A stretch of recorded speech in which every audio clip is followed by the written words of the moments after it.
আসসালামু আলাইকুম ওয়া রাহমাতুল্লাহি ওয়া বারাকাতুহু। আলহামদুলিল্লাহ, আসসালাতু ওয়াসসালামু আলা রাসূলিল্লাহ ওয়া বা'দ।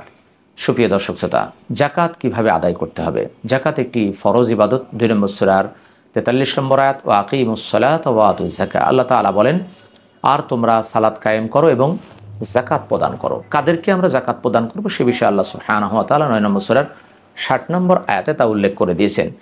অনেক সময় অনেককে বলতে শোনা যায় যে এই বছর আমি ১০,০০০ টাকা যাকাত দিচ্ছি, এই বছর আমি ৫০,০০০ টাকা যাকাত দিচ্ছি, এই বছর আমি ১,০০,০০০ টাকা যাকাত দিচ্ছি। কেন আপনি ৫০,০০০ টাকা যাকাত দিবেন? ১,০০,০০০ টাকা কেন যাকাত দিবেন? আপনি যাকাত দিবেন হিসাব করে।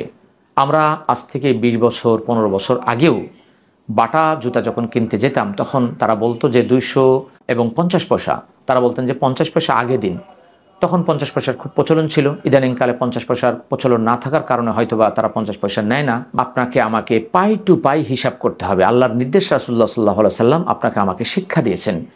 আপনি হিসাব করে যদি ১০,০৫০ পয়সা হয়, যেহেতু ৫০ পয়সার প্রচলন নাই, ১ টাকারও প্রচলন নাই, তাহলে আপনি ২ টাকা দিয়ে দিবেন অথবা ৫ টাকা ১০ টাকা দিয়ে দিবেন। বাড়িয়ে দিবেন কিন্তু কমিয়ে দিবেন না।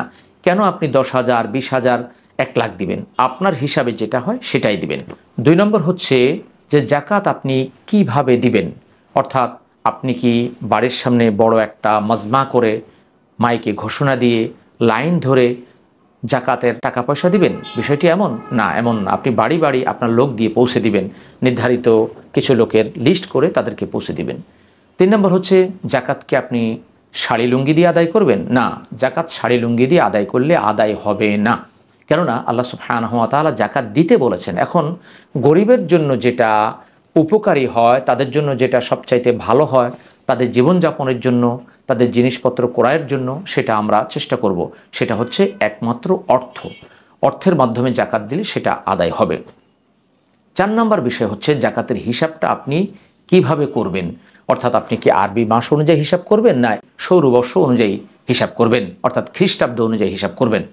এর উত্তর হচ্ছে যে আরবি বছর অনুযায়ী যদি আমরা হিসাব করি তাহলে ৩৬০ দিন হয়, আর সেটা সৌর বছরের চেয়ে আর কম হয়। আর কম হলে গরিবের জন্য উপকারী হয়, তাড়াতাড়ি তারা যাকাতের পয়সাটা পেয়ে যাবে। সেহেতু আমরা আরবি বর্ষটাই হিসাব করব। ৫ নম্বর হচ্ছে আমরা কি শুধুমাত্র রমাদানেই যাকাত দেব? আমাদের দেশে দেখা যায় যে রমাদানেই অনেকে যাকাত দেন। বিষয়টি এমন নয়। যদি শাবান মাসে আপনার বছর পূর্তি হয়ে যায় তাহলে শাবানেই দেওয়ার চেষ্টা করবেন। রমাদানে দেওয়ার কোনো দরকার নেই, এমন কোনো হাদিস বা এমন কোনো তথ্য আমাদের কাছে নেই যার মাধ্যমে আমরা শুধুমাত্র রমাদানেই যাকাত দিতে পারি। এটা একটা ভুল প্রচলন যে আমাদের দেশে আমরা মন গড়া ইবাদতবন্দি করার চেষ্টা করি। কেউ যদি রমাদানে অধিক বরকত হাসিলের জন্য করে থাকেন তাহলে অবশ্যই বাকিগুলো দিতে হবে। আর আমার জানা মতে এর দ্বারা অধিক বরকত হাসিলের কোনো সুযোগ নেই, কোনো হাদিস বা এমন কিছু পাওয়া যায় না।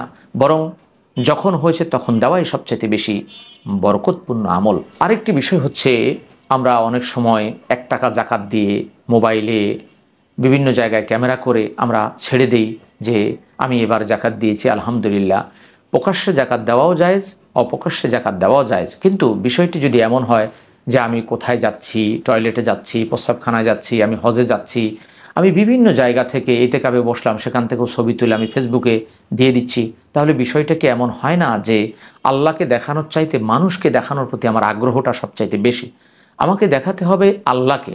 কুল ইন্না সলাতি ও নুসুকি ও মাহিয়ায়া ও মামাতি লিল্লাহি রাব্বিল আলামিন।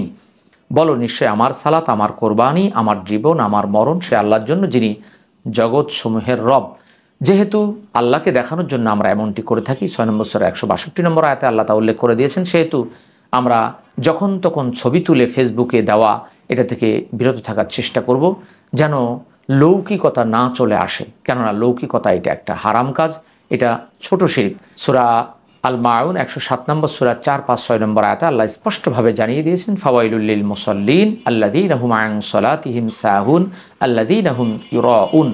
ধ্বংস ওই সমস্ত মুসল্লিদের জন্য যারা তাদের সালাতে অমনোযোগী এবং যারা তার লোক দেখানোর জন্যই করে থাকে। অতএব আল্লাহ তাআলা আপনার আমার ধ্বংস কামনা করছেন। লোক দেখানো সালাত যদি ধ্বংস হয় তাহলে লোক দেখানো অন্যান্য ইবাদতও আপনার আমার ধ্বংসের কারণ হবে। যাকাত বলেন, হজ বলেন, কোরবানি বলেন, অনেক সময় দেখা যায় যে একজন আমার কাছে ৫,০০০ টাকা পাবে বা ১০,০০০ টাকা পাবে, আমার পেছনে ঘুরেই বেড়াচ্ছেন ৫ বছর ১০ বছর, আমি তার টাকা দিচ্ছি না। অথচ রমাদানে আমি 1,00,000 টাকা খরচ করে ইফতারি দিচ্ছি কেন? তার টাকাটা আগে দিয়ে দেওয়া আমার জন্য ওয়াজিব, ফরজ। আমি আমার মা বাবাকে খাওয়াচ্ছি না, আত্মীয় স্বজন কাউকে দিচ্ছি না, আমি বাহিরের মানুষকে 1,00,000 টাকার ইফতারি খাওয়াচ্ছি। তাহলে আমার উদ্দেশ্যটা কি আল্লাহ সন্তুষ্টি না লোক দেখানো? আল্লাহ সন্তুষ্টি হলে আমার মা বাবাকে আমি আগে খাওয়াবো, আমার পাড়া প্রতিবেশীকে আগে খাওয়াবো। এই বিষয়গুলো ফলো করে যদি আমরা ইবাদতবন্দি করি, জাকাত দিই, তাহলে ইনশাআল্লাহ অবশ্যই আপনার আমার জাকাত কবুলযোগ্য একটি জাকাত হবে। আল্লাহ তাআলা আপনাকে, আমাকে, আমাদের সকলকে কোরআন সুন্নাহ মোতাবেক জাকাত দেওয়ার এবং অন্যান্য ইবাদতবন্দি করার তৌফিক দান করুক।